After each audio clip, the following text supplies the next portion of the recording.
Joe Albee Stadium. Jim Jansman along with Dean Webb. It's been all Montana in the first quarter as we start the second quarter. 2nd and 10 from the 31 for Eastern.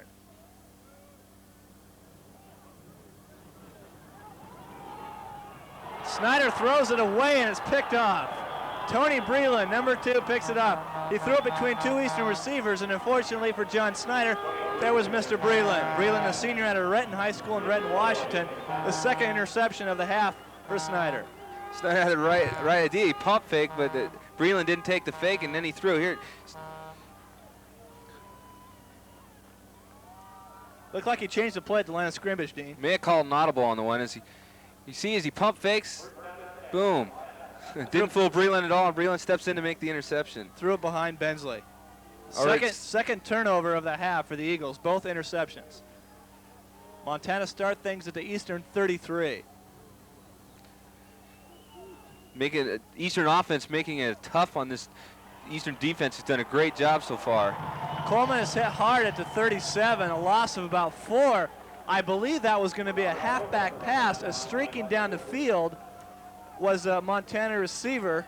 I believe that was Chris Murray, 81. Of course, Spencer and Farrell snuffing it out early, so it was hard to tell what it was going to be because it never developed. Check that. It was 82, Dave Garza, that was going down deep on the near sidelines, but a nice defensive play by the Eagles as Coleman couldn't get around the corner to make the pass. 2nd and 15, back on the 37. That's Coleman in motion. Big hit by Anthony Witt. Oh my. Good defensive play all around as Jim Furster came flying in there and put up those big arms of his and made Weberlow throw a little high, and then Dominic Core came in to trip him up, and Anthony Witten finishes him off. Take a look at this hit by Anthony Witten. Big Jim, no, that was Segerson came in, and big hit by Anthony Witten. It was Segerson who go in there and jump and force Weberlow to throw his pass a little high, give the defense backs a little more time to get in there. Anthony Witten, a sophomore out of Garfield High School in Seattle, computer science major. 3rd and long, complete, and they may have the first down. I believe that was Paul Lamb, the tight end. Well, that was backup tight end Brad Salonen, a 6'1" junior out of Great Falls, Montana. And they might bring it out for a measurement. Nice play as Salonen just waited for the other receivers to clear out the area and just floated out there with nobody on him. Yeah, like we were talking about earlier, Weberlow likes to spread out his passes. They've had 11 players who got passes more than 100 yards, so you'll see a lot of different people handling the ball on this Montana offense. First down, Grizzlies at the Eastern 23. Eastern had him on a 3rd and 15. But Salonen gets the first down for the Grizzlies. 2 receivers to the top, 2 setbacks. This is only the 5th start of the season for Weberlow. Ends off the Farmer, nothing there. Eastern plays that well. Doug McGill in there Doug McGill and company along in there to make the tackle. No gain on the play. Eastern defense looking good this whole first half. Montana really unable to establish a long drive. So of course they've had started a couple of their drives in Eastern territory, but 2nd and 10 for Montana. Eagles showing blitz. Here they come. Gets off the pass and is broken up. Beautiful play, Andre Core. Pass was intended for 38, Matt Clark, but Core came from behind Clark and knocked it away. Matt Clark had end zone in his eyes as he was just waiting on that one. Andre Core following step for step, came in at the last minute and batted away. Great play by Andre Core. And came out of nowhere. See the last bit of that, but you can tell what a great defensive play that was. 3rd and 10.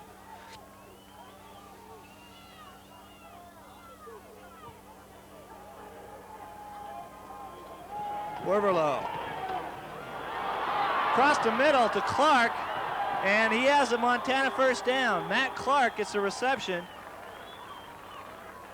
That's his 15th catch of the year for a wide receiver. That's not too many. Montana will mostly go to their backfield.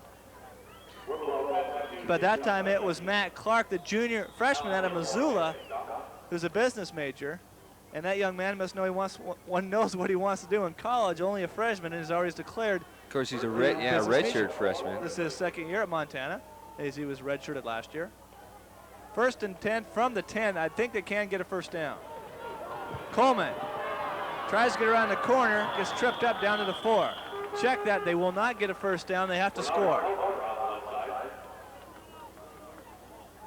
As now Sam Maydew comes into the game for the Eastern Eagles. Along with Brad Faker. And Mr. Brad Faker is also in the game, number 91.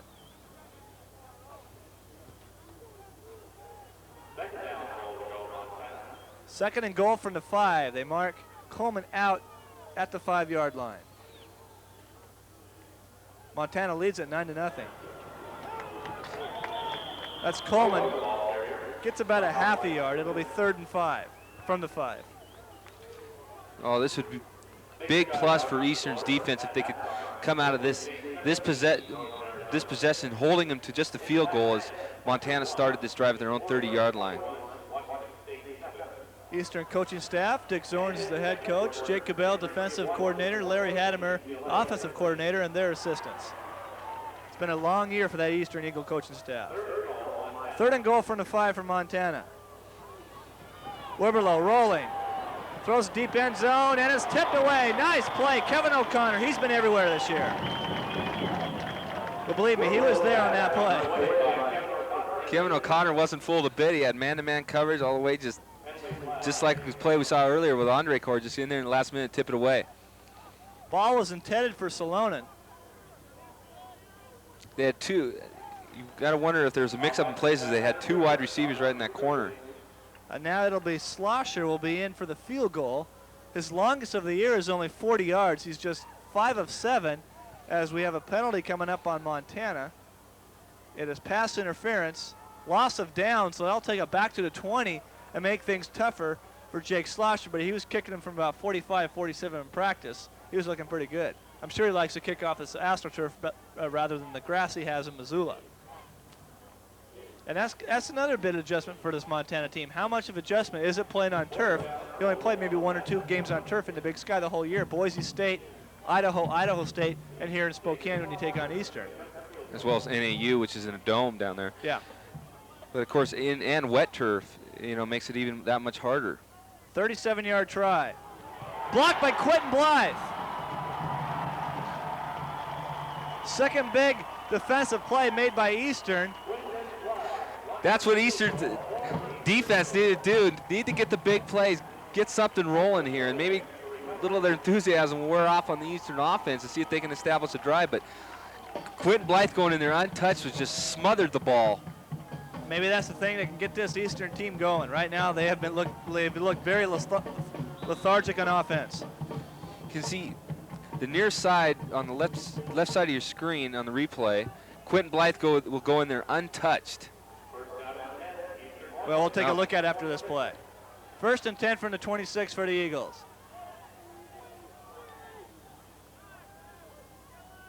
And looks like Montana maybe is offside. Maybe the Eastern's having problems with that center again. No flags have been thrown. No markers down on the field as yet.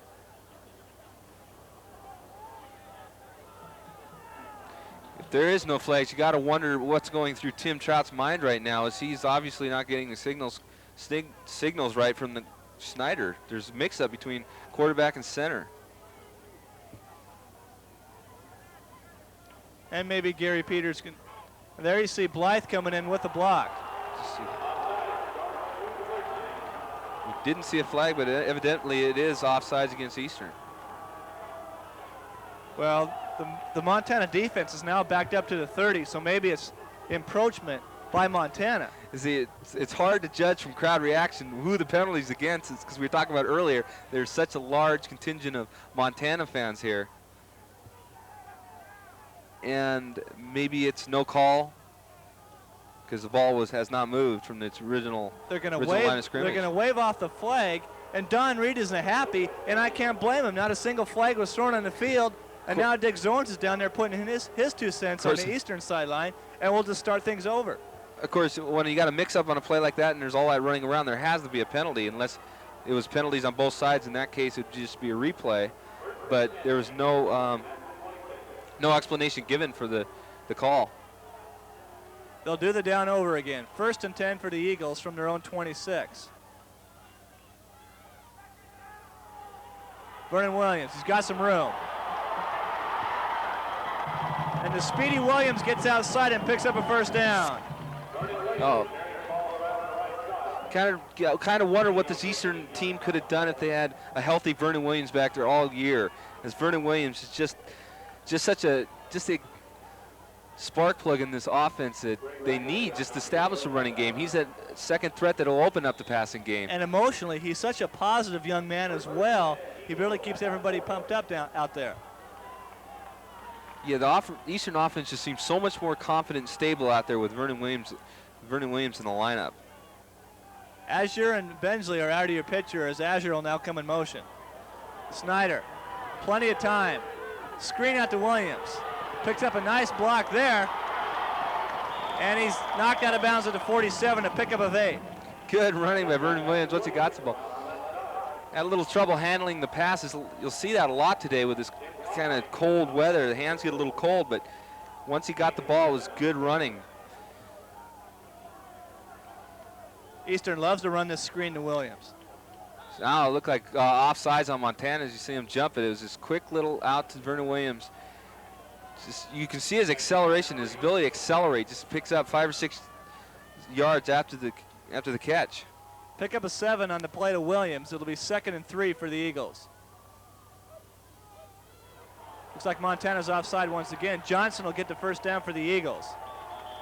And the question now arises, was Montana drawn off? I don't think so. I don't believe so either. As we saw in the replay before that on the pass out to Vernon Williams, it looked like Montana was offside, so they've been jumping around. I think they're trying to draw the Eastern offense offsides, but it's backfiring on them. As the call goes against Montana. And a holding penalty against Eastern. Offsetting, so we'll play it again. Well, looks like one of the Eastern offensive linemen got caught there. That's a big mistake because it's Eastern. It's a free play for Eastern because the flag was thrown before the play developed. So you know that's free play and that you do not need to hold on that one. So far, Montana has 5 penalties. Eastern 1. 2nd and 3. Azure in motion. And now Johnson gets caught. Looks like he was going on the count of 1. Everybody else was on 2. And both teams not looking good on snap count so far today.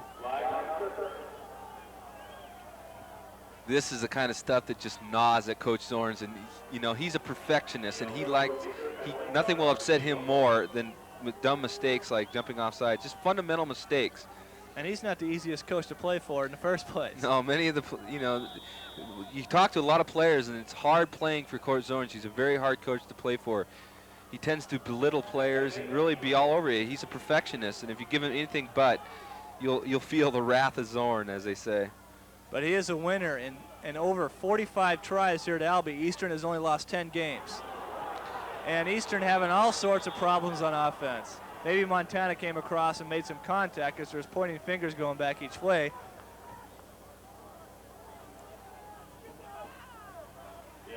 Illegal procedure against Eastern. You're going to see a lot of this with a center that has not played this year. It's